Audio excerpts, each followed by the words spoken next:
হাওয়া মুক্তির ৩ বছর পর নতুন সিনেমার কাজ শুরু করেছেন নাজিফা তুষি। ছবির নাম সখী রঙ্গমালা, যেখানে কেন্দ্রীয় চরিত্র রঙ্গমালার চরিত্রে অভিনয় করছেন তিনি। অষ্টাদশ শতকের নোয়াখালীর জমিদার পরিবারের কাহিনী ঘিরে ২০০ বছর আগের আখ্যানের সখী রঙ্গমালা উপন্যাস অবলম্বনে সরকারি অনুদানের ছবিটির পরিচালক এন রাশেদ চৌধুরী। কান চলচ্চিত্র উৎসবের ৭৮তম আসরের মার্শে দু ফিল্মে প্রদর্শিত হবে এবাদুর রহমানের ছবি বাঙালি বিলাস।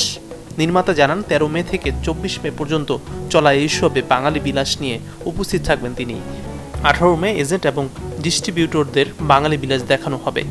যৌনতা, নারীবাদ, বিশ্বাসঘাতকতা এবং রাজনীতিকে একত্র করে নির্মিত হয়েছে বাঙালি বিলাস। বিনোদন অঙ্গনের ৩ গুণী সন্তানের মায়েদের দেওয়া হলো গরবিনী মা সম্মাননা ২০২৫।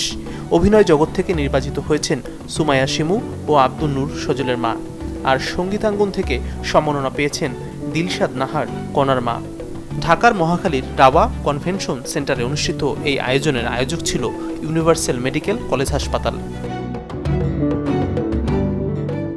দীপ্ত স্টার হান্ট এর গ্র্যান্ড ফিনাল প্রতিযোগিতায় চ্যাম্পিয়ন হয়েছেন কিশোরগঞ্জের মিষ্টি ঘোষ ও বরিশালের সাকিব হোসেন। প্রথম রানার আপ হয়েছেন যশোরের ফারিয়া রহমান ও বরিশালের শফিউল রাজ। দ্বিতীয় রানার আপের পুরস্কার গেছে সিলেটের সানজিদা চৌধুরী ও বরিশালের হাফিজ রহমানের হাতে।